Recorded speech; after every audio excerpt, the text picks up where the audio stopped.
Olá pessoal, eu me chamo Jorge e sejam bem-vindos ao Além do Crepúsculo. Vocês devem ter observado que há algum tempo eu não tenho participado do canal. É que, digamos que o meu avião tenha entrado numa área de turbulência e o meu norte ficou desnorteado. Mas agora quero retomar o programa e bater um papo, mas eu queria bater um papo com vocês. Mas como os bons hábitos nunca se perdem, eu queria lembrar vocês para não esquecer de dar aquele like, de compartilhar o canal, de se inscreverem no canal e de darem aquele comentário maneiro, tá certo? Ok. Indo direto ao ponto. Quando eu tive a ideia da criação do canal, eu precisava começar de algum ponto. E eu então escolhi começar pela década de 80. A década de 80, os anos 80, eles são chamados por muitos estudiosos e tecnólogos de plantão, não só do Brasil como da América Latina, de a década perdida. Que foi uma década muito complicada, muito conturbada, nós tínhamos altos índices aí de inflação, né? A inflação galopante, taxas de desemprego muito grandes, uma recessão terrível. Mas eu considero a década de 80 a década dos grandes achados. Porque, sinceramente, gente, a década de 80 ela foi muito fértil, ela foi muito rica, ela criou uma série de elementos que influenciariam e determinariam muito do que aconteceria nas décadas seguintes, do que seria produzido nas décadas seguintes. Aconteceu muita coisa na década de 80, muita coisa. Vocês querem ver alguns exemplos? Foi na área da ciência, na área da política e das artes em geral. Querem ver? Foi o voo do Columbia, né? Dos Estados Unidos. Quer dizer, foi também o fim da Guerra Fria, né? Aquela Estados Unidos e União Soviética, né? O Reagan e o Gorbachev, que trouxe a sua perestroika e glasnost, que era a abertura política e a transparência política. E foi quando teve a queda do muro de Berlim, não é? E a gente começou a ver aí também a ascensão da cultura heavy metal, não é? As arquiteturas mais em conformidade com a uma cultura high-tech. Foi a década de Michael Jackson, né? Michael Jackson e seus videoclipes. Eu considero o Michael Jackson como sendo o criador dos videoclipes, né? Essa fusão da música com a imagem, né? com os filmes, né? Isso foi muito difundido pelo Michael Jackson. Foi a década também da Madonna, não é? A gente teve o Platoon, né? do Oliver Stone. A gente teve, no Brasil mesmo, o cinema a gente teve o Pichote, né? do Hector Babenco, que elevou, foi muito aplaudido e aclamado lá fora, no exterior, e que ajudou a elevar o cinema nacional a um novo patamar, né? Porque, na verdade, a gente tinha um filme muito queimado por conta das pornô chanchadas que eram produzidas no Brasil. E a década de 80, ela também traz todos esses filmes que eu falei para vocês, né? O Duro de Matar, né? O Highlander, o Robocop, o Exterminador do Futuro, não é? O Predador, que viraram escola para uma série de filmes de ação que viriam a seguir. Até hoje é muito difícil você ver um filme de ficção científica que não tenha bebido no Alien, né?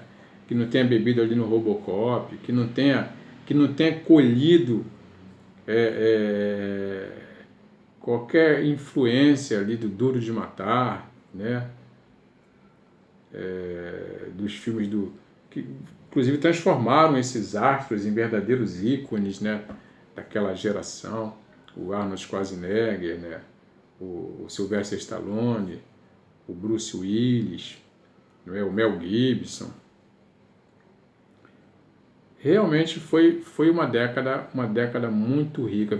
No campo dos quadrinhos, eu mencionei alguma coisa, eu falei do Cavaleiro das Trevas, do Frank Miller, da Piada Mortal, do Alan Moore, do Watchmen também, do Alan Moore, e que influenciaram tudo o que viria a seguir dentro dessas mídias, né? Dentro dessas artes. E sim, quando se dá a virada aí da década que a gente entra nos anos 90, aí começou aquela coisa das franquias, né, das sequências, dos remakes, e aí era como se a gente estivesse vendo o mesmo filme ou ouvindo a mesma história, só que contada de forma diferente, né? Ela veio embalada, a matéria-prima colhida nos anos 80 foi manufaturada, foi remasterizada, pasteurizada. E é como escutar o som de um eco distante, de uma coisa que já tinha acontecido no passado. Era essa a impressão que se tinha, que eu, por exemplo, tinha dentro da década de 90. Na década de 90, muita gente não existiu a década de 90. A década de 90 foi um universo paralelo. Né? Tem gente que brinca com isso. Mas na década de 90 teve muita coisa boa também. Não estou dizendo que a década de 90 foi uma coisa horrível, não. Claro, todas as décadas, todos os anos, todas as gerações tem muita coisa interessante. Na década de 90 também teve. Mas a gente vai fazer o seguinte, a gente vai avançar um pouco aqui e nos próximos filmes eu vou começar a falar, nos próximos programinhas, eu vou começar a falar de coisas mais recentes, né? De filmes mais recentes, de produções mais recentes, que estão mais em evidência, né? Que estão sendo comentados atualmente, que as pessoas estão assistindo, estão aplaudindo, aclamando, criticando, amando e odiando. Então a gente vai fazer esse avanço no tempo, vamos para os anos 20, tá?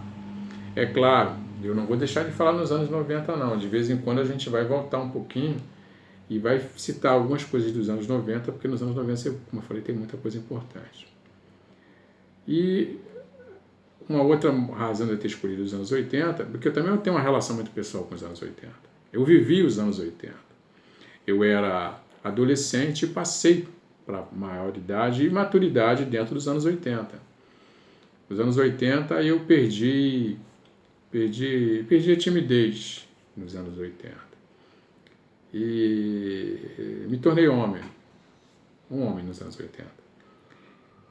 Então, assim, foi muito marcante para mim. Eu também fiz muita coisa boa, sabe? Muita coisa legal naquele tempo. Fiz grandes amizades, eu servi o exército. E também cometi muitos erros.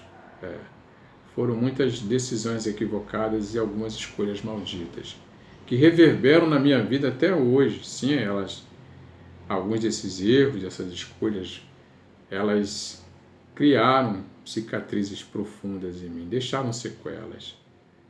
E de vez em quando elas afloram, esses ferimentos profundos se abrem e doem um bocado. Eu confesso, acho que no inverno elas doem mais. O inverno que eu digo aqui, gente, é no sentido figurado, tá? Vocês vão observar que eu tenho muito essa tendência, né, na minha retórica, de usar a linguagem figurada. Às vezes fica até meio difícil saber se o George está no conotativo ou se está no denotativo. Isso é uma característica minha. Eu não sei se isso é um defeito ou se isso é uma qualidade. Mas a gente vai conversar sim, vai conversar sobre os filmes mais atuais. Vamos focar mais agora nas coisas mais atuais. Tá certo? Então é isso. Eu desde já, então, eu agradeço a atenção, a paciência de vocês. Eu queria deixar um grande abraço para vocês e dizer para vocês que a gente vai se ver de novo. Tá ok? A gente vai se ver e vai conversar novamente. Um tchau, gente. Tá? Fiquem bem.